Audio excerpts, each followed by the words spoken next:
Selamat siang Bapak dan Ibu semuanya, Shalom. Kita ketemu lagi di PA Bunda Teresa sore hari ini ya.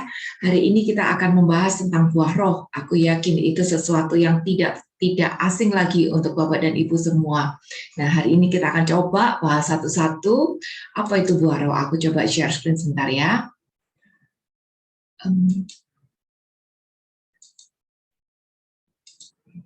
Sebentar.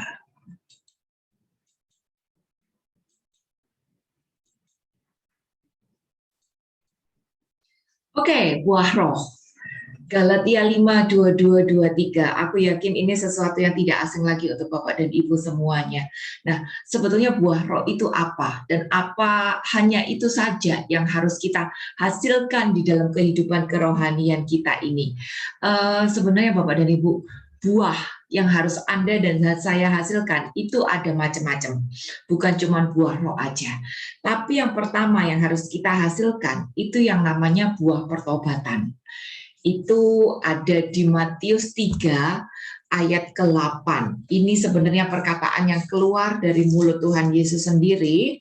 Dia bilang, jadi hasilkanlah buah yang sesuai dengan pertobatan.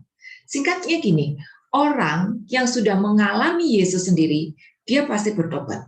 Pertobatan itu membuat orang berubah. Seperti Saulus berubah menjadi Paulus. Seperti Kefas berubah menjadi Petrus. Seperti Abram berubah menjadi Abraham. Setiap orang yang sudah mengalami percobaan pribadi dengan Yesus pasti bertobat dan berubah. Nah, makanya buah yang harus Anda dan saya hasilkan pertama itu disebut sebagai buah pertobatan. Tapi kita harus ingat ya, yang dimaksud dengan buah pertobatan di sini bukan lagi bicara, aku yakin nggak lagi bicara di level ini, bukan tobat dari pembunuhan, tobat dari mencuri, tobat dari judi, dari mabuk-mabukan. Aku yakin kita udah nggak lagi ngomong di level pertobatan itu. Tapi sebuah pertobatan itu adalah sesuatu yang harus kita lakukan secara terus-menerus. Misalnya, kita bertobat dari gosip. Kita bertobat dari pikiran yang menghakimi. Kita bertobat dari jutek sama orang. Kita bertobat dari nggak mau tahu orang itu, nggak mau mengampuni itu, sekarang aku bisa menerima. Kita bertobat dari mengeluarkan kata-kata yang pahit gitu. Jadi pertobatan dalam hal kecil-kecil ini yang harus kita terus-menerus adakan sepanjang hidup kita. Ini buah pertama yang harus kita hasilkan. Dan ingat, semua ini hanya terjadi kalau kita mengalami perjumpaan pribadi dengan Yesus. Karena setiap perjumpaan dengan Tuhan itu pasti mengubahkan. Nah, buat Anda yang mencatat atau bawa Alkitab, boleh dicatat ya, ada ayat paralel dari Matius 3 ayat 38 ini, yaitu Lukas 3 ayat 8. Ayatnya sama, babnya sama, ngomongnya sama juga, hasilkanlah buah yang sesuai dengan pertobatan. Nah, ini yang pertama. Lalu setelah kita berproses menghasilkan pertobatan, baru kita akan menghasilkan yang namanya buah roh. Galatia 5:22-23. Nah, buah roh itu aku bacakan sebentar ya. 22-23. Tapi buah roh ialah kasih, sukacita, damai sejahtera, kesabaran, kemurahan, kebaikan, kesetiaan, kelemah lembutan, dan penguasaan diri. Buah roh itu ada 9 dan saling berhubungan satu dengan yang lain. Nggak mungkin kita menghasilkan sukacita tapi kita tidak berjuang di dalam penguasaan diri. Nggak mungkin saya bilang saya baik tapi saya tidak murah hati. Nggak mungkin. Nggak mungkin saya bilang saya murah hati tapi saya tidak punya kesetiaan. Jadi ini semua saling berkaitan satu dengan yang lain. Bahasa sehari-hari buah roh itu adalah karakter. Jadi kalau orang sudah menghasilkan buah pertobatan, dia akan masuk ke level yang lebih dalam, yaitu dia mengalami sebuah perubahan. Dan perubahan itu dimulai dari inner kita. Kita tidak bicara tentang hal-hal lahiriah, kita tidak bicara tentang kegiatan-kegiatan, kita tidak bicara tentang aktivitas lahiriah, tapi kita bicara tentang perubahan dari inner kita, sikap hidup kita, karakter. Dan ini yang disebut dengan buah roh. Setelah kita menghasilkan buah roh, baru kita menghasilkan buah jiwa. Yohanes 9 ayat yang Yohanes 15 ayat yang ke-8. Dalam hal inilah Bapakku dipermuliakan, yaitu jika kamu berbuah banyak, dan dengan demikian kamu adalah murid-muridku. Lihat, kita memuliakan Bapa kalau kita berbuah jiwa. Dan saat kita berbuah jiwa, kita disebut sebagai murid. Karena murid itu dia akan berkesinambungan gitu ya.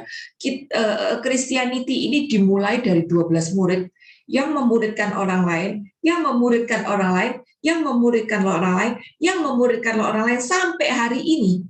Dan hari ini tongkat pemuritan itu ada di tangan kita. Ada di tangan Anda dan saya. Maka kita harus melanjutkan tongkat estafet pemuritan ini dengan memuridkan orang lain juga gitu. Saat kita bisa memuridkan orang lain, saat itu kita bisa menghasilkan buah jiwa. Ya, murid yang memuridkan orang lain itu adalah buah jiwa kita. Ya, dan ini tidak mungkin terjadi kalau kita tidak menghasilkan buah roh. Kalau karakter kita tidak terasah, kalau kita tidak bisa berubah. Nah, ini sebetulnya objektif atau tujuan dari Christianity. Pada saat Yesus mengajarkan seluruh konsep awal, seluruh konsep dasar dari Christianity di dalam khotbah di bukit, Matius 5, 6, 7. Di mana dia akhiri, Matius 5 ayat 48. Jadilah engkau sempurna, seperti Allah Bapa di surga adalah sempurna. Bagaimana kita bisa berubah menjadi sempurna? Ini adalah keinginan Tuhan. Dan ini adalah proses Christianity yang makin dalam, makin dalam, makin dalam. Di mana Anda dan saya dituntut untuk berubah. Berubah apanya sih? Berubah karakternya, berubah innernya, berubah sikap hidupnya. Dan perubahan-perubahan itu yang disebut dengan buah roh. Saat kita berjalan makin menyerupai Kristus, di mana kita yang anak harusnya makin menyerupai Bapa. Ini adalah buah roh. Jadi secara kesimpulan, buah-buah ini yang membuat kita orang Katolik Kristen berbeda dengan orang-orang lain. Mereka orang-orang bisa aja mengadakan ritual ini beragama itu, ritual itu beragama yang lain juga. Mereka bisa mengadakan kebaikan-kebaikan, doa dengan berbagai macam cara ya. Tapi yang membuat kita berbeda dengan orang-orang adalah bila kita berubah. Dan perubahan itu terjadi kalau kita punya relasi pribadi dengan Tuhan. Relasi pribadi dengan Tuhan yang makin dekat, makin dekat, makin dekat, makin dekat, makin dekat. Ini juga yang akan memampukan kita makin berubah. Makin dekat, makin berubah. Makin dekat, makin berubah. Makin dekat, makin berubah. Seperti itu. Karena relasi itu menular. Dan relasi kepada Tuhan itu membuat kita berubah. Jadi Bapak dan Ibu, perubahan buah pertobatan, buah roh, apalagi buah jiwa, itu tidak akan terjadi kalau Anda dan saya cuman sekedar aktif, cuman sekedar datang ke PA, cuman sekedar datang ke B, cuman sekedar mendengarkan pengajaran ini, pengajaran itu, walaupun kita Zoom sehari 5 kali, 10 kali, kita apal semua ayat, kita ngerti semua penjabaran, tapi kalau kita tidak punya relasi pribadi sama Tuhan, ya percuma. Itu tidak akan mengubahkan kita. Perubahan baru terjadi kalau kita punya relasi pribadi sama Tuhan. Enggak dilihat dari berapa banyak aktivitas kita. Yang penting adalah bagaimana kita mengaplikasikan segala hal yang sudah kita pelajari itu tadi di dalam kehidupan kita sehari-hari. Membawa Tuhan di dalam kehidupan kita sehari-hari, itu yang akan memampukan kita berubah dan menjadi beda dengan orang-orang di sekitar kita. Nah, Bapak dan Ibu, sebenarnya kita harus tahu kalau kehidupan kita orang Kristen itu sebetulnya kehidupan yang indah dan mulia. Tuhan sebut kehidupan kita itu adalah indah dan mulia. Kenapa? Indah karena kita ini adalah di dalam Kristus. Kehidupan kita itu kehidupan yang merdeka. Makanya indah. Makanya indah, karena di dalam Kristus kita ini mempunyai kehidupan yang merdeka.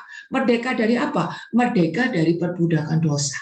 Merdeka dari kedagingan kita. Merdeka dari Taurat. Merdeka dari keterikatan-keterikatan kita.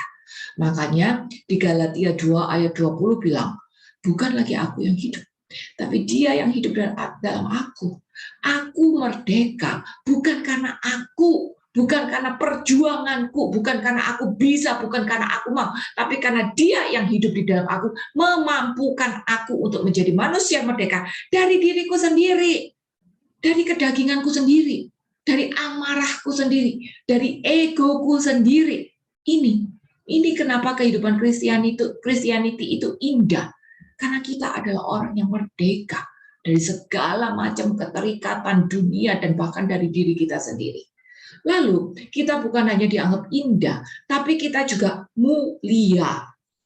Kenapa? Karena walaupun kita masih memakai tubuh yang berdosa, tubuh yang sering membawa kita pada kedagingan, ya ternyata Tuhan itu sudah memberi kita kuasa untuk mengalahkan kedagingan itu. Kedagingan itu apa sih? Kedagingan itu ada di Galatia 5, 19-21 ya, sebelumnya buah roh. Perbuatan daging telah nyata, yaitu percabulan, kecemaran, hawa nafsu, penyembahan berhala, sihir, perseteruan, perselisihan, iri hati, amarah, kepentingan diri sendiri, pencitraan, roh pemecah, kedengkian, kemabukan, pesta pora, dan sebagainya.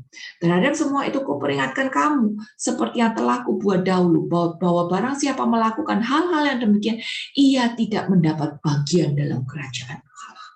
Nah, Bapak dan Ibu, sering hal ini terjadi di dalam kehidupan kita. Kita lihat orang bisa sedikit, iri. Kita lihat orang ngerti sedikit, iri. Kita lihat orang punya lebih banyak daripada kita, kita iri. Sering kita juga jatuh dalam amarah. Pada saat saya merasa dilukai, dikecewakan, dipermalukan, saya marah. Dan marahku berjilid-jilid, berkesinambungan, sampai menjadi amarah.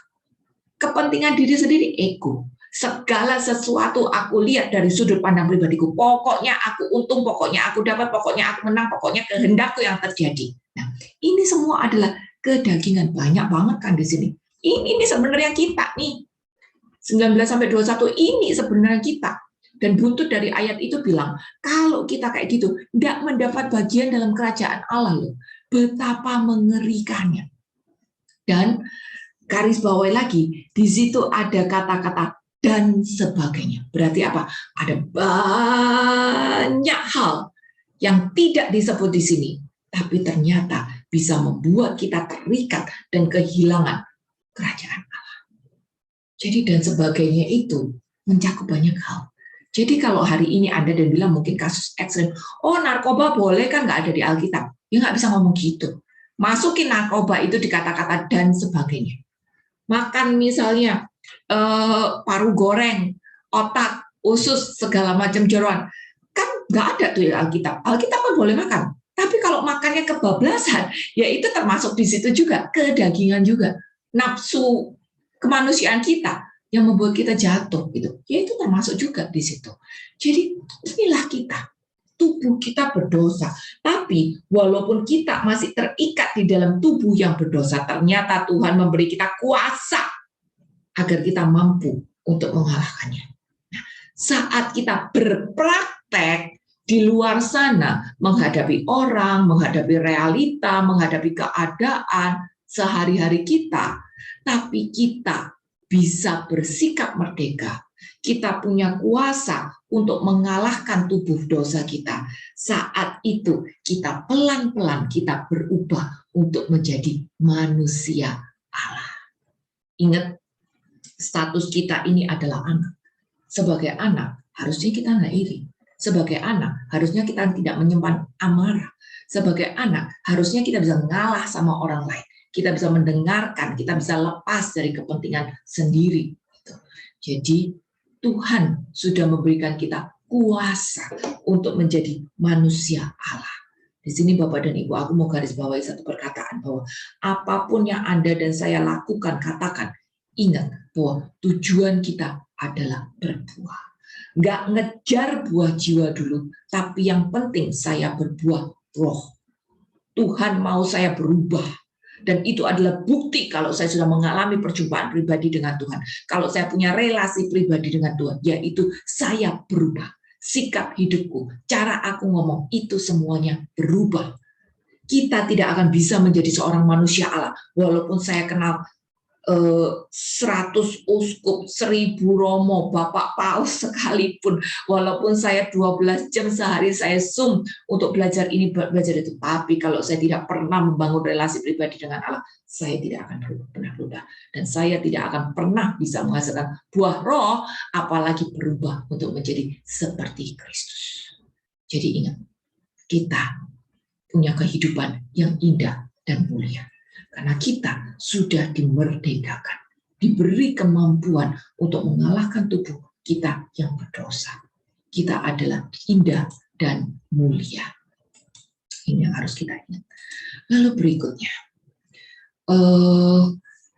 lewat buah roh, kita ini bisa membuktikan bahwa kita ini adalah anak.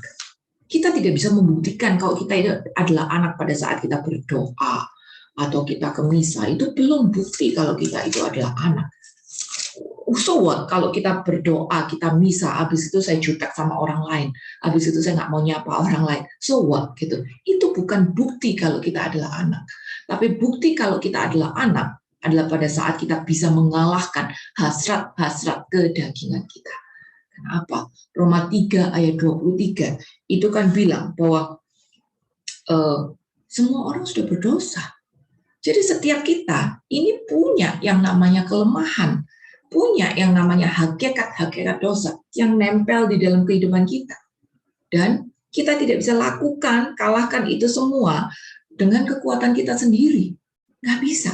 Tapi Allah sudah memberi kita sesuatu yang membuat kita mampu untuk mengalahkan, yaitu Roh Kudus.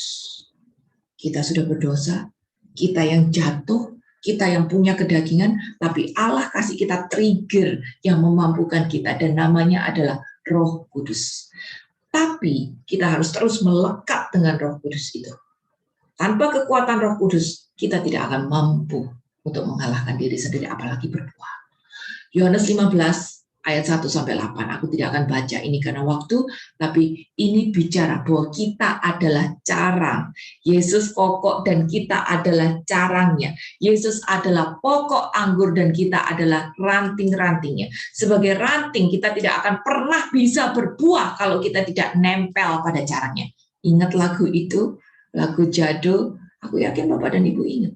Tapi hari ini ingat, belum tentu kita sadari ya bahwa kita harus nempel. Tapi hari ini kita diingatkan bahwa kita harus nempel sama Yesus, nempel sama Roh Kudus, dan Roh Kudus itu sudah ada di dalam kehidupan kita. Karena kalau kita tidak nempel pada Roh Kudus itu, mau usaha kayak apapun kita tidak akan pernah bisa berubah, apalagi berbuah gitu. Apalagi bertobat, apalagi berubah, nggak akan bisa. Jadi Roh Kudus itu sudah ada di dalam diri Anda dan saya. Bagian kita sekarang adalah nempel, nurut apa katanya, jangan ngikutin kata hati, jangan ngikuti emosi, jangan ngikuti kedagingan, tapi nurut dengan apa yang kata Roh Kudus. Kalau kita nurut, baru kita akan bisa menghasilkan buah roh karena dalam kehidupan kita. Nurut itu adalah bukti saya punya relasi pribadi dengan Allah. Ada kedekatan dengan Allah. Dan itu adalah bukti kalau saya adalah anaknya.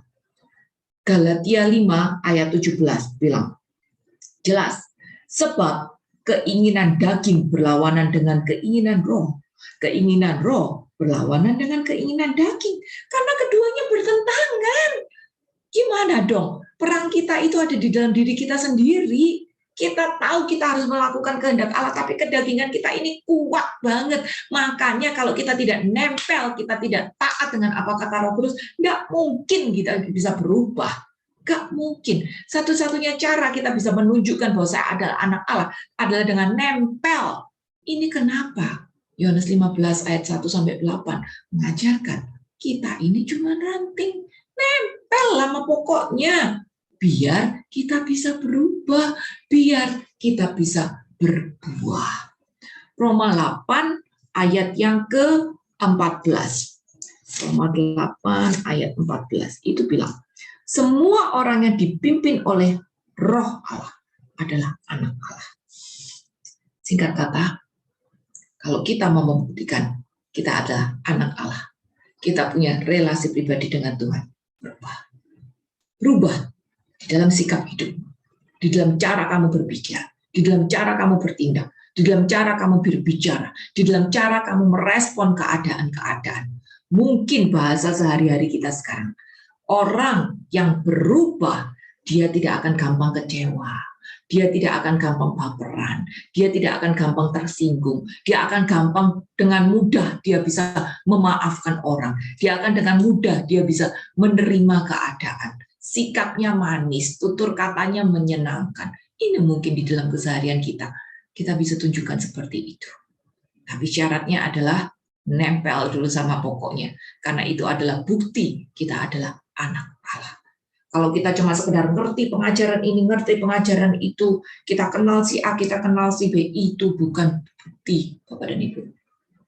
Kalau mau ngomong kasarnya ya, orang apa Alkitab banyak, tapi Alkitab ini jadi rema atau jadi logos, diapalin doang atau dihidupin doang. Nah ini terserah kita, mau diapalin atau mau dihidupin, ini terserah kita. Tapi kalau ini mau dihidupin, baru ini akan mengubah kita. Tapi kalau ini cuma sekedar diapalin, sebenarnya ngomong kasarnya, tidak ada bedanya dengan tour leader di Israel. Tour leader di Israel apal cerita Alkitab, apal ayat-ayatnya, tapi apakah mereka beriman? Tidak. Jadi kita nggak mau Alkitab cuma jadi sekedar pengetahuan aja. Harus kita hidupi. Walaupun kita nggak hafal, itu tidak apa-apa. Yang penting kita menghidupi. Saat kita menghidupi, kita berubah. Dan itu adalah bukti kalau kita adalah anaknya. Bapak dan Ibu, kita harus tahu. Kalau pohon tidak akan pernah menghasilkan buah secara instan. Tapi yang instan adalah Roh Allah yang memerdekakan orang berdosa. Roh Allah yang memerdekakan orang berdosa. Itu instan. Setelah dia memerdekakan, dia bekerja di dalam pikiran, perasaan, dan keinginan kita. Roh Allah akan terus bekerja di dalam situ. Tapi buah yang dihasilkan tidak instan. Kenapa tidak instan? Karena tergantung aku. Akunya mau nempel apa enggak? Akunya mau nurut apa enggak? Jadi bedakan ya di sini ya. Roh Allah instan memerdekakan kita dari dosa. Lalu dia bekerja di dalam pikiran, perasaan, dan keinginan kita. Tapi buah yang dihasilkan tidak instan. Karena ini melawan akar-akar busukku sendiri. Dan itu dibutuhkan kemauanku untuk terus mendekatkan diri pada Allah. Jadi ini sedikit buat kita tahu aja proses bagaimana kita bisa menghasilkan pikiran, perasaan, dan perbuatan Kristus. Yang pertama, kita terima dulu proses dari Roh Kudus, Roma 8 ayat 29-30. Sebab semua orang yang dipilihnya dari semula, mereka juga yang ditentukannya dari semula. Bapak dan Ibu, Anda dan saya sudah dipilih lebih dahulu. Kita tahu bukan aku yang memilih dia, tapi dia yang memilih aku. Jadi kita sudah dipilih sama dia. Spesial banget. Nah, saat kita dipilih, mau apa sih? Agar kita dijadikan serupa dengan gambaran anaknya. Kita mau diproses agar kita berubah, lepas dari kedagingan-kedagingan kita, lepas dari ego, amarah, iri, dengkinya kita secara pribadi. Ya, kita mau diproses untuk serupa dengan gambaran. Nah, ada proses di sini. Bukan sesuatu yang instan. Karena proses itu lawannya diri sendiri. Jadi musuh kita terbesar itu bukan setan, Bapak dan Ibu. Musuh kita terbesar bukan orang yang sudah jutekin aku, bukan orang yang sudah mencuri uangku, bukan orang yang sudah ngata-ngatain aku, bukan. Tapi musuh terbesar kita adalah diri kita sendiri. Makanya proses itu susah. Karena lawannya diri sendiri, kan? Bukan lawan orang lain. Tapi itulah proses yang harus kita jalani. Karena Tuhan mau kita menjadi serupa. Anak harus serupa dengan Bapa, dan Tuhan mau kita bisa menjadi serupa dengan Dia. Nah, agar supaya anaknya itu menjadi yang sulung di antara banyak saudara, dan mereka ditentukannya dari semula, mereka juga dipanggilnya, dan mereka yang dipanggilnya mereka itu juga dibenarkannya, dan mereka yang dibenarkannya mereka itu juga yang dimuliakannya. Saat kita diproses dan kita mau untuk berproses, saat itu kita ditentukan oleh Dia yang menentukan. Bukan saya, bukan kita, tapi Dia yang nentuin kita. Kita ditentukan, kita dipanggil, bukan cuma dipanggil, kita dibenarkan. Masih lagi proses nih, setengah-setengah, masih belum matang banget nih, setengah-setengah. Masih setengah-setengah pun Dia udah benarkan kita dan dimuliakan. Kurang apa lagi? Kurang apa lagi? Jadi pekerjaan Tuhan atas hidup kita itu sudah luar biasa banget. Tapi kalau kita mau mendapatkan itu semua sampai akhir, kuncinya cuma satu. Kita mau untuk terus melekat pada Sang Pokok Anggur. Mau untuk berproses sampai bisa menghasilkan buah. Lalu yang kedua, kita harus roh masih terus untuk mengerjakan bagian Dia. Ayat 9 dan 11.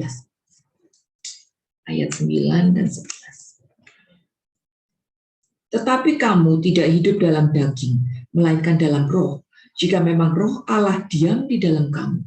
Tapi jika orang tidak memiliki roh Kristus, ia bukan milik Kristus. Bagian roh dikerjakan. Kalau kita mau punya roh, kita mau bekerja dengan Dia. Ayat 11, dan jika roh Dia yang telah membangkitkan Yesus dari antara orang mati diam di dalam kamu, maka Ia yang telah membangkitkan Kristus Yesus dari orang mati akan menghidupkan juga tubuhmu yang fana itu oleh rohnya yang diam dalam kamu. Roh yang bekerja dalam diri Yesus, roh yang sama juga yang bekerja di dalam diri Anda dan saya. Betapa luar biasanya Tuhan bekerja untuk kita. Jadi bagian Dia sudah lakukan, dan Dia terus lakukan untuk tolong kita, tapi Dia tidak pernah memaksa kita. Dia respect terhadap kehendak bebas kita. Maka sekarang pertanyaan dilempar kepada Anda dan saya. Mau nggak kita berproses, nempel sama Sang Pokok Anggur, berproses melepaskan kedagingan-kedagingan ini, dan berproses untuk menjadi makin serupa seperti Dia. Ayat 14, semua orang yang dipimpinnya, yang dipimpin Roh Allah adalah anak Allah. Bukti kalau kita adalah anak, kalau kita taat. Bukti kalau kita anak adalah saat kita berubah, hidup di dalam pimpinannya, taat. Taat itu berarti nurut, berarti Dia di depan, saya ngeteng di belakang. Saya nggak bilang, Tuhan saya maunya begini. Saya kesel sama Dia, Tuhan. Tuhan kenapa Dia lebih bagus? Tuhan kenapa hidupku lebih segini? Enggak. Tapi kalau mau dipimpin, berarti Dia di depan. Saya ngeteng ikut di belakang. Saat saya ikut, nempel, ikut, nempel. Di situ kita berubah. Jadi Bapak dan Ibu, ada proses untuk berubah. Dan proses itu bukan karena Tuhan. Bukan karena Tuhan, tapi karena saya. Sayanya ini mau apa enggak berproses, sayanya ini mau apa enggak untuk ikut Yesus dan taat terus-menerus. Itu. Jadi Tuhan sudah melakukan bagiannya. Pertanyaannya, mau enggak kita mengerjakan bagian kita? Kalau kita mau, maka kita akan menghasilkan buah-buah roh. Itu. Makin berubah karena ada buah roh.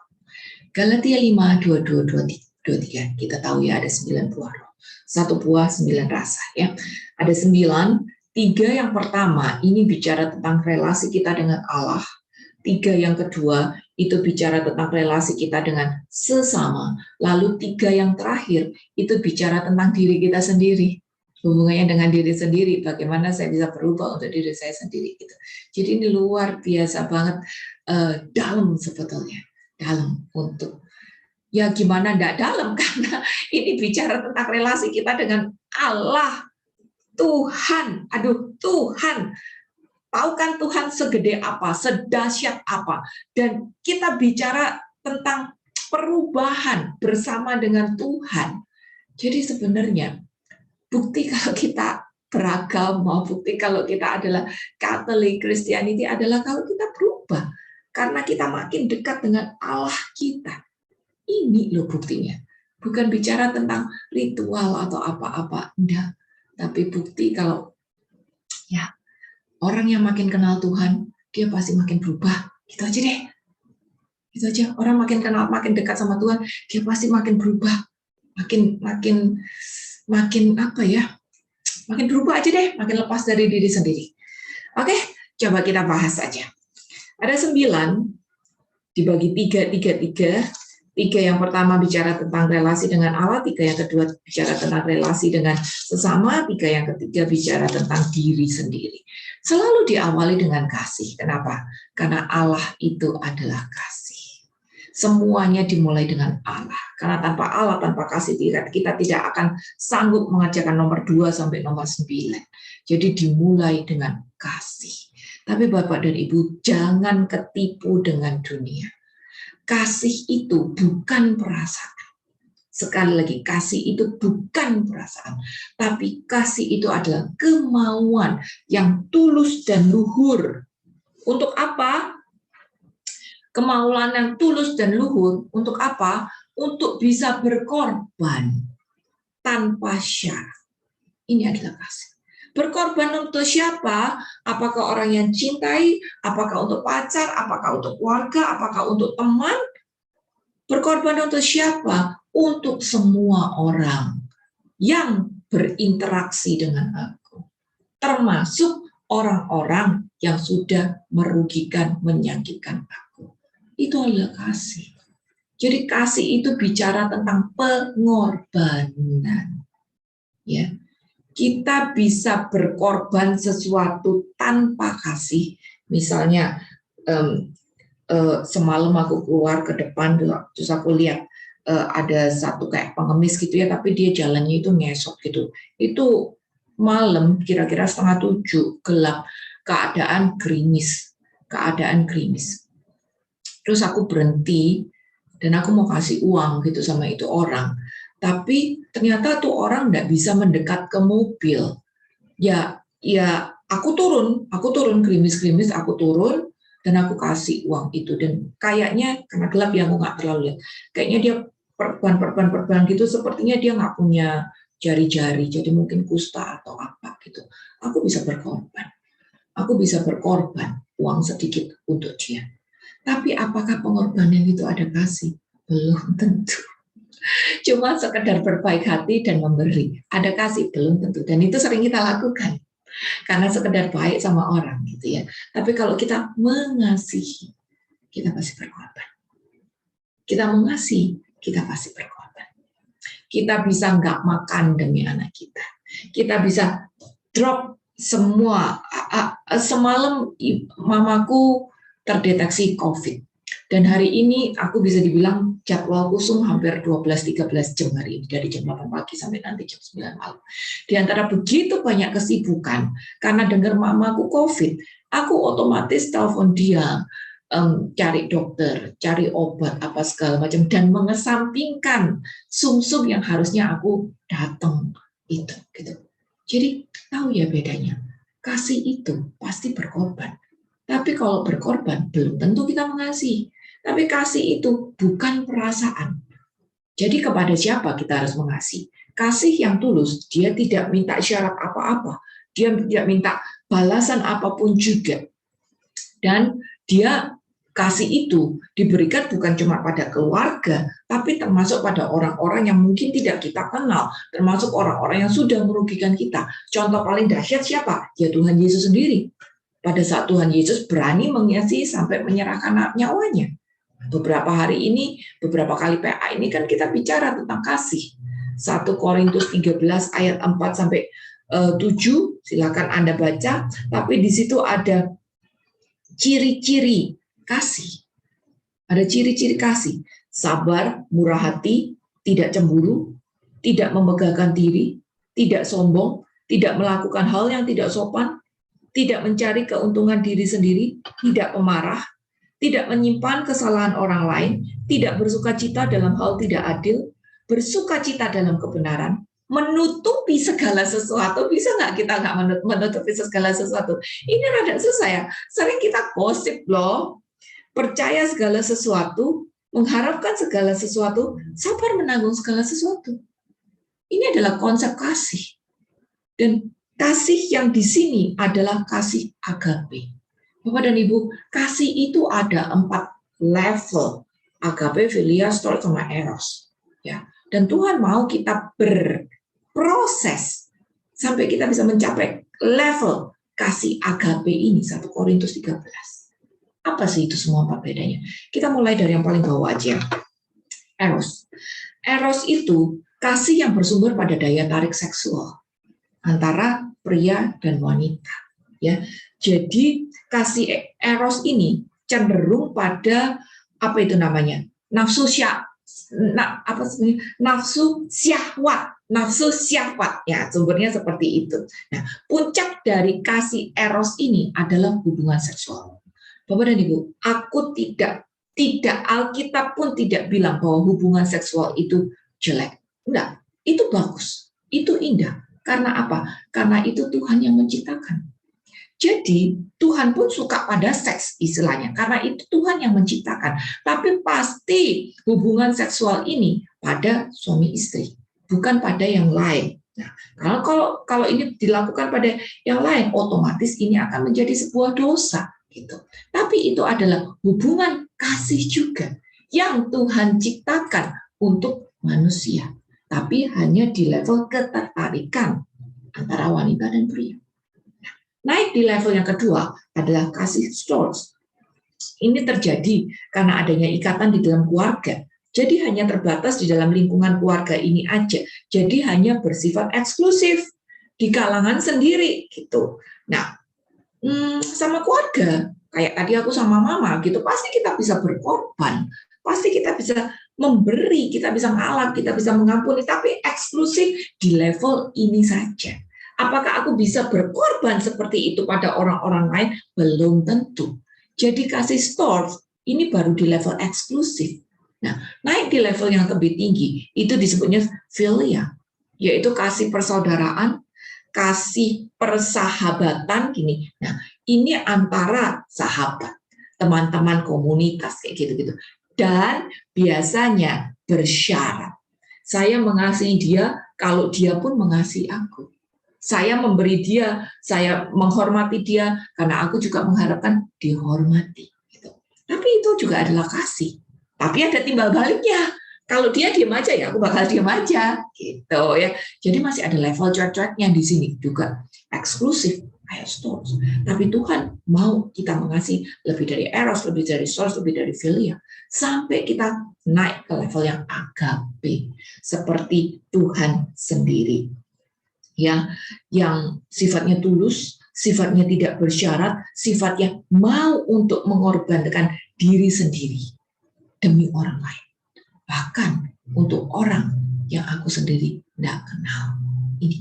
Ini dasar dari semua perubahan itu tadi. Dan kita tidak mungkin bisa menghasilkan buah roh kasih kalau kita tidak hidup pada sang pokok anggur, bersatu dengan dia dan hidup di dalam ketaatan. Kita bisa aja kayaknya hidup dalam kasih, saya pede, saya bisa, wah lingkaran ini kayaknya udah nyambung. Tapi begitu keluar sana, ketemu sama dia, ngomongnya langsung julid. Kamu mau apa? Emang udah ngerti kayak gitu? Lu tahu apa? Gue gak mau. Pokoknya ini kayak begini. Nah, buat apa? Kasih itu dipraktekkan di luar. Bukan jadi teori doang, tapi dipraktekkan. Nah, ini yang namanya proses itu tadi, Bapak dan Ibu. Lalu yang berikutnya, Setelah kita hidup di dalam kasih, baru kita bisa menghasilkan sukacita. Ingat ya, semua ini berurutan. Enggak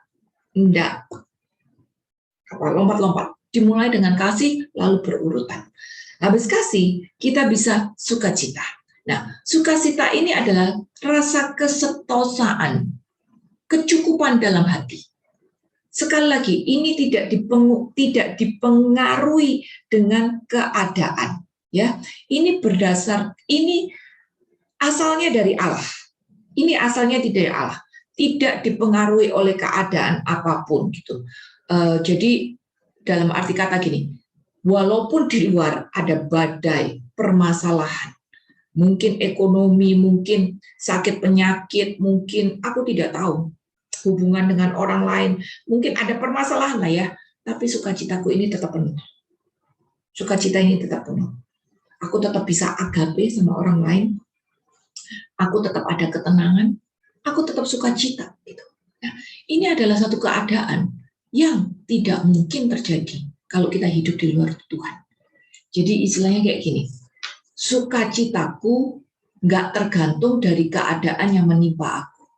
Ya, sukacitaku tidak dicuri oleh keadaan yang menimpa aku. Kita tahu kita hidup di atas dunia yang dikuasai oleh iblis. Permasalahan sepanjang kita nginjak bumi pasti akan ada terus.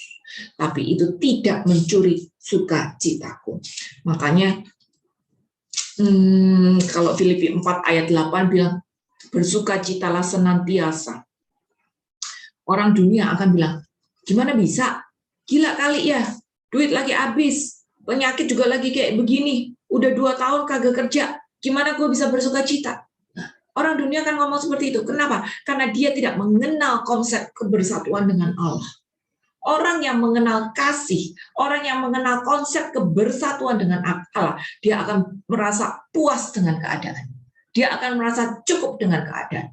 Dia akan tahu bahwa hidupnya aman dan baik-baik saja. Kenapa? Karena kebersatuan dengan Allah ini yang akan memampukan dia tetap bisa bersuka cita walaupun ada masalah.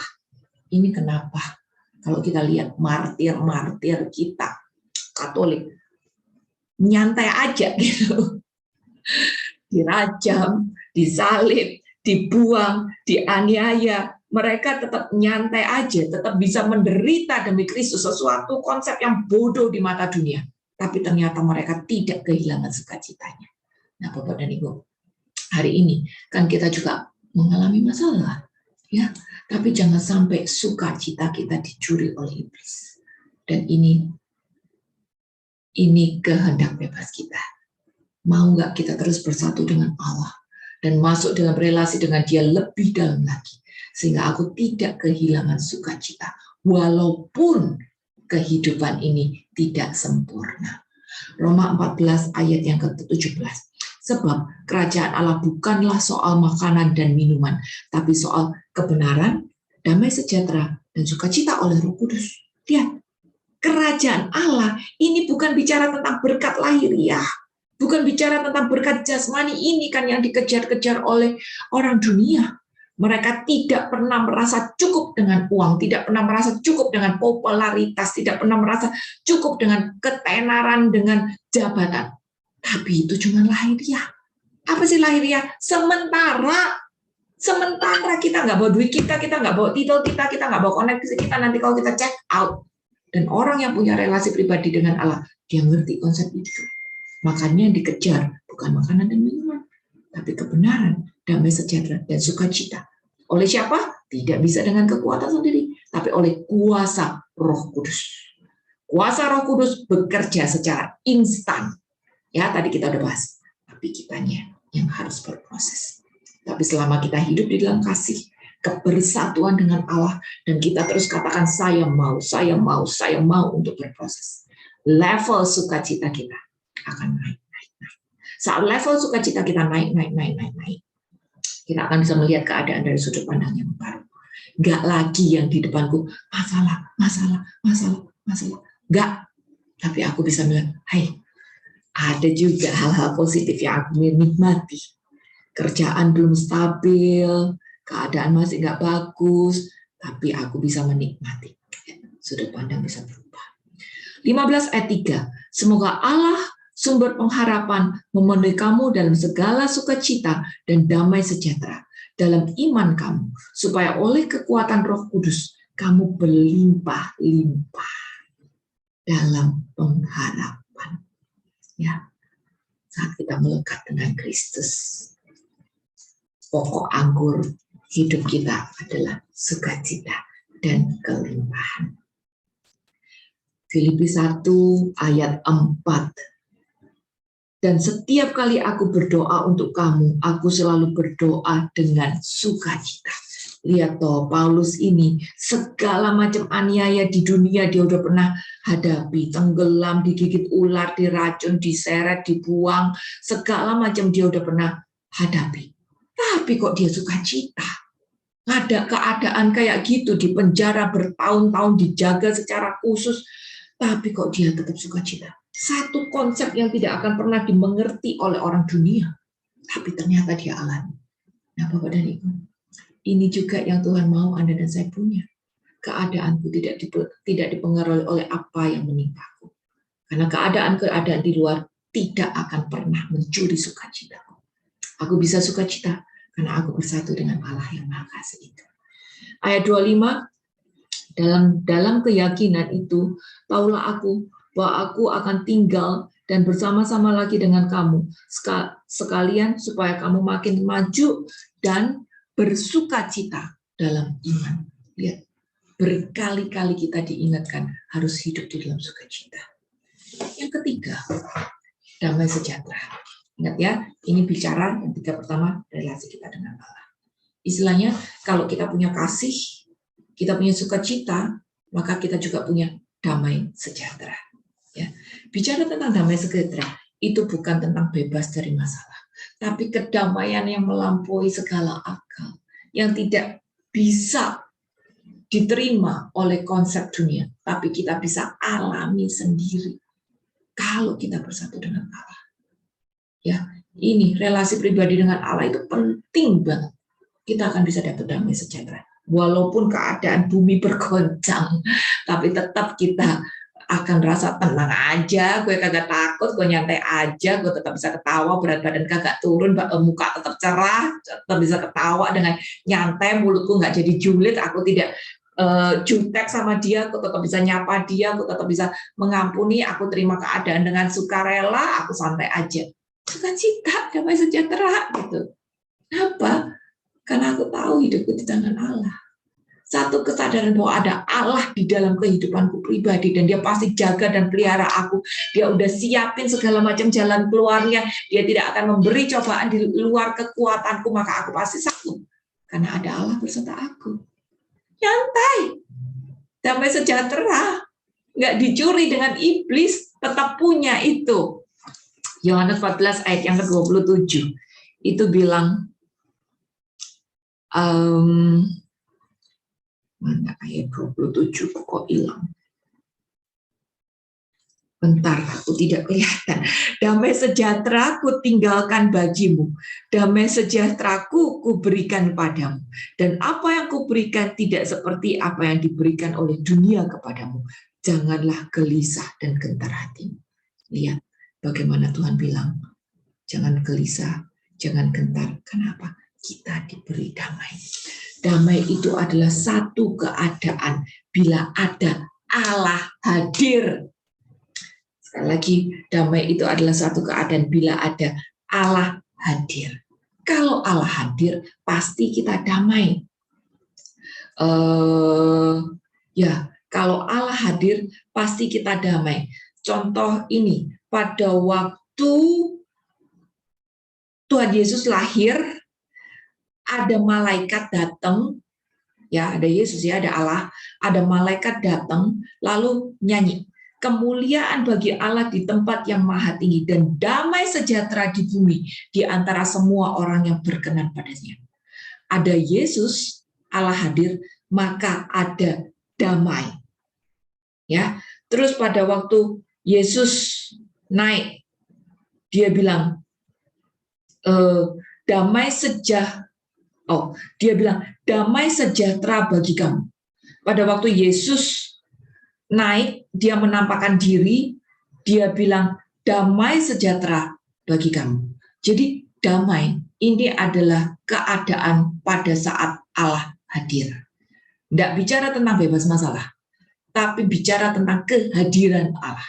Kehadiran Allah akan membawa damai di dalam hidup kita. Oh, ternyata aku tulis itu ayatnya. Lukas 4 ayat 1 sampai 4 itu waktu malaikat nyanyi, Yohanes 20 ayat 19 itu waktu Yesus menampakkan diri. Ya. Ini kenapa kalau kita menyapa orang, kita selalu siapa apa? Shalom. Assalamualaikum. Ini bilang damai. Damai sejahtera. Keselamatan penuh karena Allah hadir di tengah-tengah umatnya, membawa kedamaian dan keselamatan. Jadi damai ini adalah pemberian khusus Allah kepada para pengikutnya. Dan Anda baru punya, Anda dan saya baru punya damai ini saat kita mau berelasi dengan Allah. Hidup di dalam kasih dan sukacita itu, maka kita punya damai. Jadi kembali lagi ini tidak bicara tentang hal-hal duniawi, tapi bicara tentang semakin dalam kita punya relasi pribadi dengan Allah. Relasi pribadi dengan Allah, bukan ritual, bukan apalan ya, tapi relasi pribadi dengan Allah yang harus terus dibangun. Semakin kita hidup dalam kasih, semakin kita punya sukacita, maka damai Tuhan akan semakin berlimpah. Filipi 4 ayat yang ke-7. Damai sejahtera Allah yang melampaui segala akal akan memelihara hati dan pikiran dalam Kristus Yesus. Orang dunia boleh lihat, wah, masalahmu luar biasa, berat sekali. Sepertinya tidak ada jalan keluar. Kitanya yang alami masalah nyantai aja tuh, nggak kurus, nggak stres. Kenapa? Karena damai Allah ini yang menyertai. Ini obat dan dibangun kita kerja. Dua ini. Lalu berikutnya, buah yang keempat adalah kesabaran. Ini bicara tentang relasi kita dengan sesama. Ingat ya, ini tiga bagian yang kedua. Relasi kita terhadap sesama. Ngomong sabar. Sabar ini enggak cuma bicara enggak marah-marah. Bukan bicara tentang emosi marah-marah aja. Tapi sabar itu juga bicara tentang bagaimana pada saat menghadapi keadaan, saya itu punya kekuatan batin gitu loh. Untuk menghadapi keadaan-keadaan permasalahan, tekanan-tekanan hidup gitu. Saya bisa berbesar hati, saya bisa sabar, saya nggak putus harapan, saya nggak kecewa, saya nggak berontak, saya nggak balas dendam, saya nggak marah, saya tetap berjalan dengan semangat gitu. Ini adalah kesabaran. Jadi jangan cuma pikir sabar itu enggak marah, enggak. Tapi ini bicara tentang daya banting kita di dalam menghadapi realita-realita kehidupan. Jadi orang yang sabar ini pasti tabah, pasti tekun, pasti punya entusiasme untuk menjalani kehidupan gitu. Dan dia akan belajar untuk melihat makna di balik setiap keadaan. Ini baru bisa terjadi sama kalau kita berakar pada Tuhan. Lalu kita bisa menghasilkan buah kesabaran ini. Punya daya banting terhadap kehidupan, tetap berharap, tidak kecewa, tidak berontak, dan segala macam.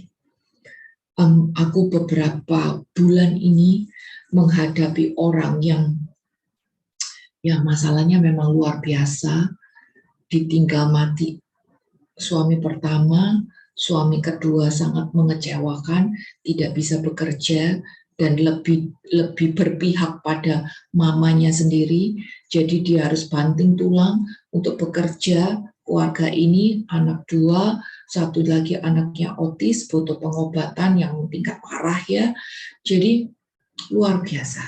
Kehidupan dia downgrade dari level ini ke level blosor, bahasa Jawanya udah bener-bener tiarap deh. Utang bertumpuk-tumpuk, sakit nggak madep-madep, keluar masuk rumah sakit nggak madep-madep. Maka dia punya kecenderungan bunuh diri yang sangat-sangat tinggi.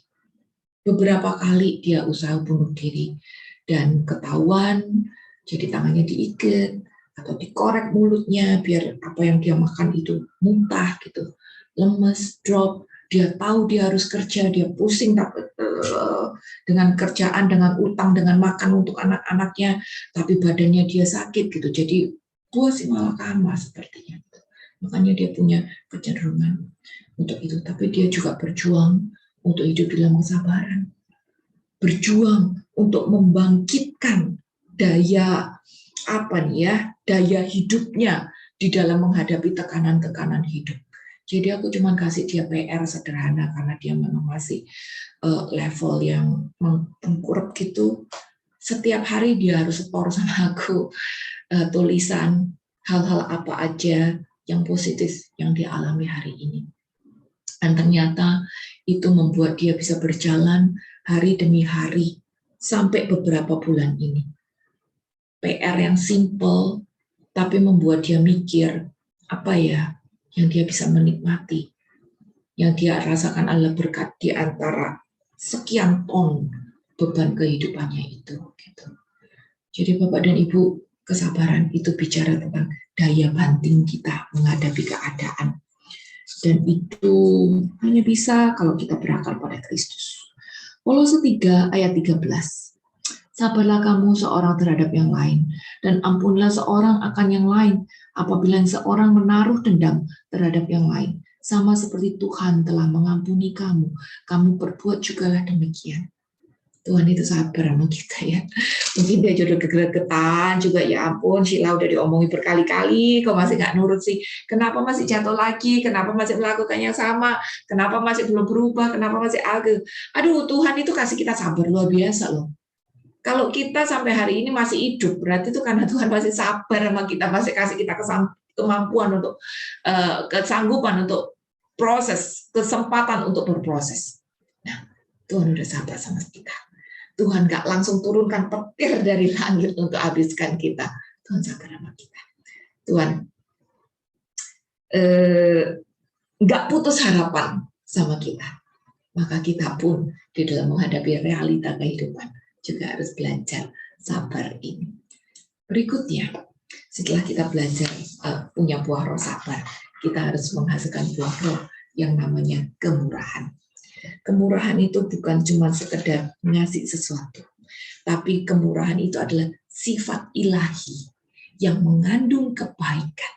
Ya, sifat ilahi yang mengandung kebaikan yang pada ujungnya menuntun pada pertobatan. Pertobatan siapa? Pertobatan saya dan dia. Jadi ini adalah sifat ilahi. Kemurahan bukan cuma sekedar ngasih sesuatu, tapi anugerah sifat ilahi yang adalah anugerah kebaikan yang menuntun pada pertobatanku dan dia. Ini adalah kemurahan. Ya. Dan ini adalah anugerah Allah juga. Sehingga kita makin bisa memampukan itu. Karena kita hidup dalam kasih bersatu dengan dia, maka kita pasti akan bisa makin murah hati. Efesus 2 ayat 89. Sebab karena kasih karunia kamu diselamatkan oleh karena iman, bukan hasil usahamu, tapi pemberian Allah. Itu bukan hasil pekerjaanmu. Jangan ada orang yang membanggakan diri. Nah, lihat, Allah itu udah murah hati sama kita karena dia kasih kita kasih karunia, keselamatan. Justru pada saat kita masih berdosa, tanpa kita melakukan kebaikan-kebaikan apapun, nih dia kasih keselamatan. Itu adalah kemurahan Allah. Nah, kalau sekarang kita sudah menerima kemurahan Allah, maka kita juga harus memberikan kemurahan itu pada orang lain. Lihat, ujung dari kemurahan apa? Menuntun pada pertobatan. Jadi kemurahan itu bukan cuma sekedar saya ngasih bakso, saya drop sembako. No.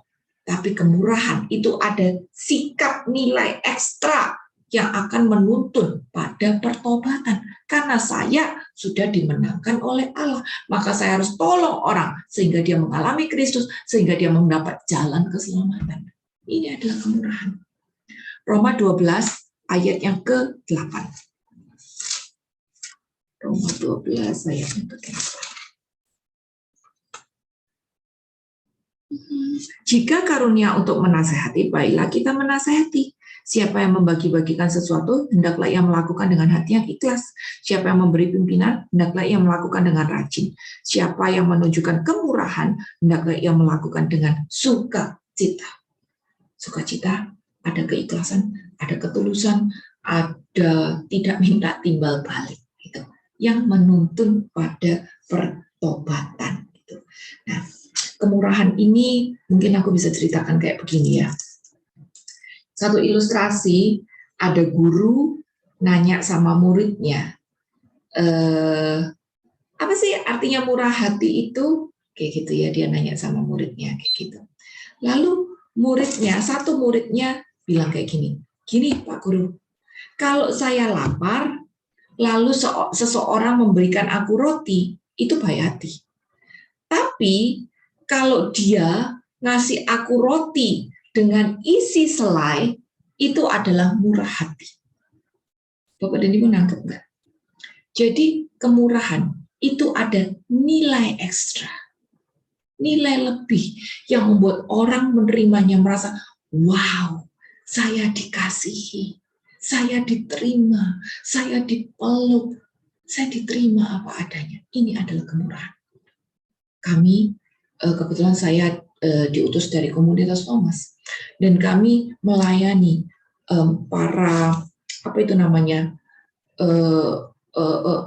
transgender, waria jalanan yang adalah prostitute, pekerja tunasusila, ya. Dan pada saat kami melayani, reaksi mereka seperti itu. Kita ada memberikan makan, ngobrol, nyanyi, dengerin cerita mereka, yang mau didoain ya didoain kayak gitu. Memang ya pasti memberikan sembako, tapi lebih daripada sembako, kita memberikan waktu dan kuping dan keberadaan setiap minggu sampai hari ini. Sampai hari ini, COVID udah jalan 2 tahun, kita masih layani mereka setiap minggu, kita mendengarkan. Kita ada sesi karena mereka nggak punya Zoom, jadi pakai HP, pakai video call, berkelompok kecil. Kerjaan banget nggak sih itu? Kerjaan banget, setiap minggu loh kita dengerin mereka, kasih waktu beberapa jam untuk ngobrol, dengerin mereka. Dan mereka, kok kamu mau dengerin aku? Kok kamu mau foto sama aku? Kok kamu mau deket sama aku? Kok kamu mau mendengarkan ceritaku? Mereka merasa, wow, diterima, dikasihi. Itu. Dia bilang, aku sama keluargaku aja dibuang. Aku selalu dihina, dilecehkan orang, dipermainkan. Kok kamu mau sama aku? Ini adalah kemurahan. Kita bukan cuma memberikan roti, tapi roti dengan selai, agar dia merasa dikasihi.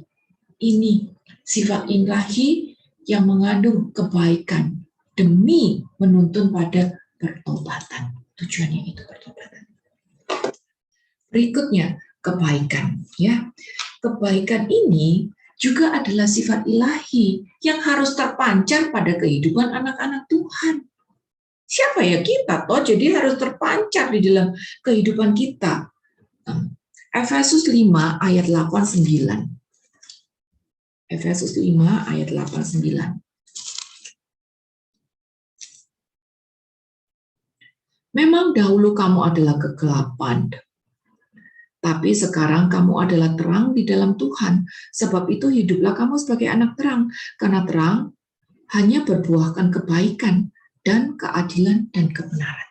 Dari kebaikan itu bukan hanya baik, tapi juga adil dan benar. Ini yang harus kita tunjukkan pada orang-orang di sekitar kita. Bukan cuma sekedar baik ngasihin, tapi ada keadilan, ada kebenaran juga. Makanya nggak jutek, makanya bisa menerima orang apa adanya. Makanya ngomongnya tuh nggak ngomongnya nggak judes. Kadang-kadang kita kayaknya baik ya, tapi cara ngomong kita jutek, cara ngomong kita judes, itu kan juga menyakitkan gitu. Nada suara kita tinggi, itu kan juga menyakitkan gitu. Jadi di sini baik itu berarti ada adil, ada benar juga. Menunjukkan kalau kita ini anak-anak Allah. Kayak gitu. Filipi 4 ayat 5. Filipi 4 ayat 5. Hendaklah kebaikan hatimu diketahui semua orang, Tuhan sudah dekat. Jadi kebaikan itu harus terpancar. Orang harus lihat gitu. Tapi tadi kita udah belajar ya, kita bukan baik aja, tapi kita juga harus murah hati. Ada nilai ekstra yang kita berikan. Sifat-sifat ilahi ekstra yang kita tunjukkan kepada orang-orang di sekitar kita.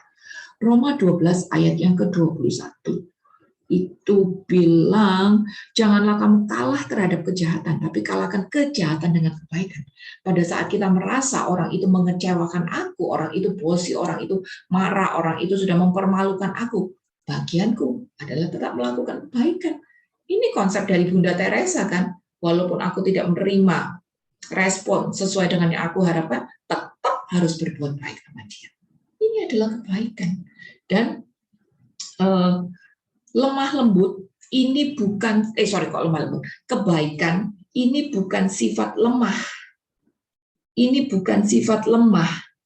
Tapi kebaikan ini adalah sebuah tindakan yang memang harus kita lakukan untuk menuntun saya dan orang itu hidup di dalam kebenaran. Ibrani 12 ayat 10 bilang, tapi dia menghajar kita untuk kebaikan kita, supaya kita beroleh bagian di dalam kekudusannya. Tuhan pun juga menghajar. Jadi kebaikan itu bukan sifat lemah, tapi sifat yang mendidik agar kita hidup di dalam kebenaran. Berikutnya, kesetiaan. Kesetiaan sama iman ini berjalan paralel. Saling melengkapi. Dia tidak bisa putus-putus, saling melengkapi. Ya, orang yang setia, dia akan gini. Kita bisa setia karena kita punya iman. Kita tahu ya definisi iman Ibrani 11 ayat 1. Sesuatu yang belum dilihat mata. Tapi saya tahu itu ada. Dan iman itu bukan berdasarkan pemikiranku yang kekeh secara pribadi. Tapi iman itu adalah sesuatu yang Tuhan taruh di dalam hati dan pikiran. Aku belum lihat, tapi aku tahu itu ada dan itu pasti terjadi. Itu adalah iman. Nanti kapan-kapan kita bahas tentang ini. Dan aku bisa setia karena aku punya iman itu tadi. Aku belum lihat, tapi aku tahu itu pasti terjadi. Maka aku bisa setia jalan hidup, jalani keadaan. Dan orang yang beriman, dia pasti setia, walaupun nggak melihat. Lihat ya bagaimana ini saling berkaitan. Orang bisa setia karena dia punya iman itu. Tapi orang yang beriman bisa menjalani keadaan dengan setia. Jadi kesetiaan ini adalah bukti dari iman kita. Maka karena ini adalah bukti dari iman kita, kesetiaan kita bukan hanya terbatas, pokoknya saya sudah misa, pokoknya saya sudah berdoa, saya sudah baca Alkitab. Enggak. Tapi kesetiaan kita pada Allah itu dibuktikan juga dengan kesetiaan kita pada manusia. Lewat apa? Lewat setia pada komunitas kita. PA Bunda Teresa, tiap Kamis jam 2, itu waktu aku setia pada komunitas. Mungkin teman-teman lain, tim melayani bagian ini, bagian itu. Lakukan tanggung jawabnya, lakukan kewajibannya, itu adalah bukti kesetiaan kita pada Allah lewat manusia. Saya setia pada atasanku, pekerjaanku, saya sudah jaga rahasia, saya jaga rahasia, saya lakukan tanggung jawabku dengan baik. Saya setia pada teman-temanku, walaupun dia pernah juga mengecewakan aku, tapi aku tetap setia, aku tidak mengkambingkan hitamkan dia, aku tidak memutarbalikkan keadaan, aku tidak kecewa, aku tidak marah, walaupun pernah sebel iya, tapi baik-baikkan lagi gitu. Itu adalah kesetiaan. Jadi kesetiaan kepada Allah itu dibuktikan dengan kesetiaan kita pada manusia. Dan ini tidak gampang. Karena paralel dengan iman.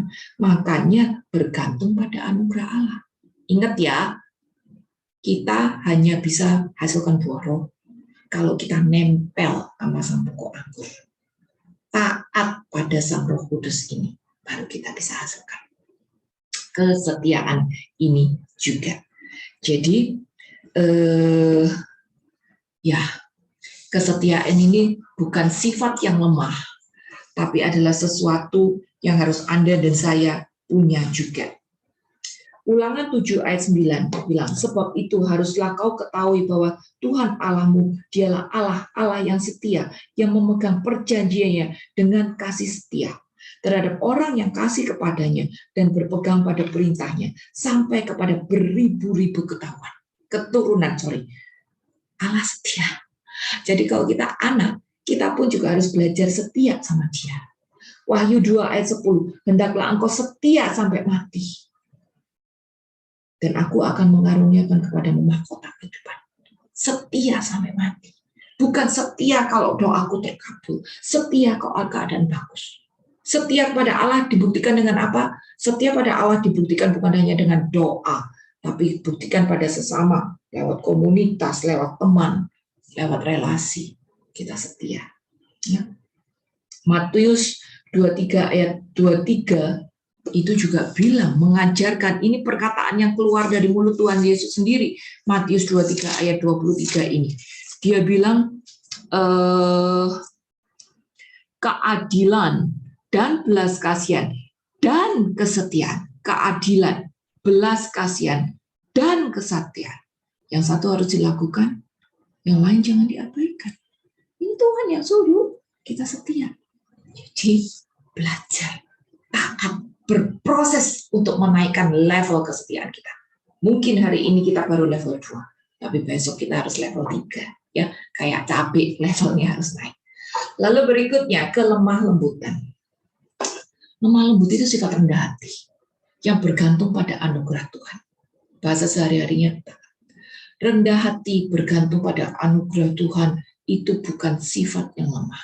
Lemah lembut itu bukan lemah gemulai, beda. Rendah hati itu adalah sifat yang tahu bahwa hidupku dibentuk oleh Allah.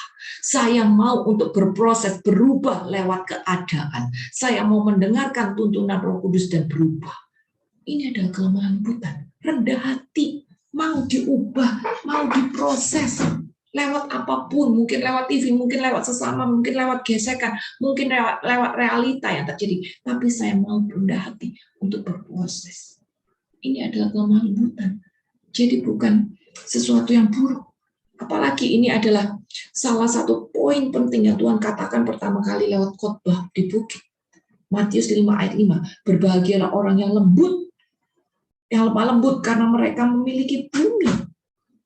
Ya, Tuhan yang ngomong ini. Kita harus berproses untuk lemah lembut. Kenapa? Karena Matius 11 ayat 29, dia bilang kalau dia ini lemah lembut. Tuhan Yesus bilang, aku ini lemah lembut. Jadi kalau Tuhan itu lemah lembut, rendah hati, mau diproses juga, apalagi kita. Tuhan suruh kita diproses agar kita memiliki bumi.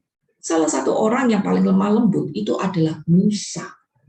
Dikatakan di Bilangan 12 ayat 3. Dia orang yang paling lemah lembut sepanjang sejarah zaman. Dia sangat-sangat mau diproses. Dia diperhadapkan dengan realita yang sangat-sangat menyakitkan, tapi dia mau berproses di dalam itu. Jadi kita juga harus berproses. Dan Tuhan bilang, kalau kita mau berproses lemah lembut, maka kita akan memiliki bumi. Memiliki bumi itu maksudnya apa sih? Bukan wah kita langsung jadi powerful, enggak. Memiliki bumi itu berarti kehadiran kita itu disukai orang. Karena kita rendah hati, mau terima teguran, mau terima nasihat, rela membimbing orang lain, punya prinsip, bisa ngalah sama orang, mengutamakan orang lain daripada diri sendiri. Makanya memiliki bumi.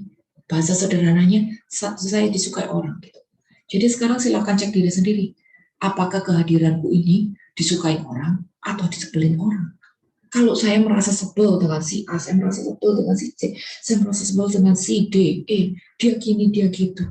Wah, itu bukan salah si A, si B. Jangan-jangan saya yang salah. Karena saya kurang lemah lembut. Makanya saya kesel sama dia. Jadi coba kita cek diri sendiri. Sudahkah kita menghasilkan buah roh lemah lembut ini? Lalu yang terpenting dan yang tersulit adalah penguasaan diri. Ini adalah kemampuan sehingga kita tidak terbawa emosi, tidak terbawa perasaan, bisa berkata tidak pada kedagingan kita. Semuanya saya bisa kontrol sehingga tetap berjalan dengan baik, dengan adil, dengan benar. Dan itu bicara tentang banyak hal kedagingan kita. Di ayat 17-19. Tidak hanya terbatas pada makanan, minuman, seksual, uang, popularitas, tapi dan lain-lain juga. Ingat tadi ada kata-kata dan sebagainya. Jadi jangan membatasi. Kita tidak lagi di level yang tanya Katolik boleh ini apa enggak. Kita tidak lagi di level boleh apa enggak, boleh apa enggak. Semakin kita berrelasi dalam dengan Allah, semakin kita dimampukan untuk penguasaan diri. Jadi enggak lagi nanya boleh apa enggak. Makan boleh apa enggak? Ya boleh aja. Tapi kalau kebablasan, ya enggak bagus. Minum kopi boleh apa enggak? Ya boleh aja. Tapi kalau 1 hari sampai 10, ya nggak boleh. Nonton katanya bisa bikin jelek. Di situ ada sinetron katanya bagus, bikin jelek apa sih? Jadi nonton sinetron boleh apa enggak? Dosa apa enggak? Kita nggak lagi di level itu. Ya boleh aja. Selama kamu punya penguasaan diri, jadi nggak kebablasan. Nah ini yang harus kita punya. Kita nggak mungkin punya penguasaan diri kalau kita tidak melakukan nomor 1 sampai 8 itu tadi. Ini kenapa penguasaan diri ditaruh di buntut paling akhir, karena itu memang paling susah. Roma 3 yang terakhir ya, Roma 3 ayat 9 sampai 10. Jadi bagaimana? Adakah kita mempunyai kelebihan daripada orang-orang lain? Sama sekali tidak. Sebab di atas telah kita tuduh baik orang Yahudi maupun orang Yunani bahwa mereka semua ada di bawah kuasa dosa. Seperti ada tertulis, tidak ada yang benar, seorang pun tidak. Jadi istilahnya, kita nggak usah nuduh orang lain lah. Nggak usah bilang, kamu salah, kamu harusnya gini, kamu harusnya gitu. Enggak, kita semua juga berdosa kok. Kalau saya berdosa, ngapain saya nuduh-nuduh orang lain? Siapa saya tidak mengampuni dia? Siapa saya? Tuhan juga menciptakan dia kok. Kenapa saya tidak mengampuni dia? Jadi jangan sampai kita kayak kuman di seberang lautan kelihatan kayu di mata sendiri, kita nggak kelihatan. Kita semua berdosa. Jadi lebih baik kita belajar untuk penguasaan diri sendiri daripada kita sibuk dengan menghakimi orang lain. 2 Timotius 4 ayat yang ke-5. 2 Timotius 4 ayat yang ke-5.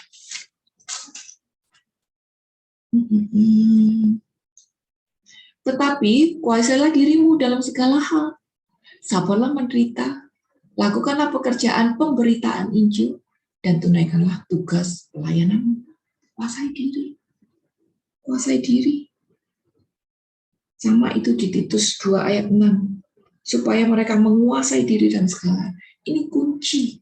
Kalau kita mau melakukan tugas perutusan kita, ya, mewartakan kabar sukacita, menjadi berkat bagi sesama, melakukan kebaikan-kebaikan pada orang lain, kita harus punya penguasaan diri. Kalau kita tidak punya penguasaan diri, ya kebaikan kita nggak ada gunanya, karena hidup kita tidak menjadi teladan, kan? Jadi tugas pemberitaan Injil itu bukan bicara saya bikin acara ini, saya bikin acara itu, enggak. Tapi memberitakan Injil itu lebih penting bagaimana sikap hidupku sehari-hari. Bagaimana responku sehari-hari saat menghadapi si A, B, C, B, C, C, keadaan A, B, C. Ini makanya butuh penguasaan diri. Dan ini proses. Nggak bisa satu kali jadi. Butuh setiap saat. Aku bilang setiap saat, bukan setiap hari. Setiap saat untuk mau melekat pada Roh Kudus. Tanpa itu kita nggak bisa. Jadi Bapak dan Ibu, buah roh itu satu buah 9 rasa yang mengajarkan kepada kita agar punya karakter Kristus. Satu karakter yang tidak bisa dipisahkan. Saya bilang, oh lemah lembut saya luar biasa, tapi saya tidak punya penguasaan diri. Nggak bisa. Saya nggak bisa bilang, oh saya baik, tapi saya tidak punya kasih. Nggak bisa. 9 ini connecting satu dengan yang lain. Nggak bisa dipisahkan. Dan ini baru bisa terjadi kalau saya punya relasi pribadi dengan Tuhan. Hidup yang dipimpin oleh Roh Kudus, di mana firman tidak sekedar menjadi pengetahuan atau hafalan, tapi firman itu dihidupi dan dibawa di dalam keseharian untuk merespon keadaan realita yang kita alami sehari-hari. Ini baru kita bisa menghasilkan buah roh. Sedikit tips, kalau mau dapat harus hidup suci, hidup jalan sempit, mengerti, menghayati firman Tuhan, berpraktek di dalam tindakan iman, berdoa secara roh dan roh, otomatis. Dan satu kata kuncinya, taat.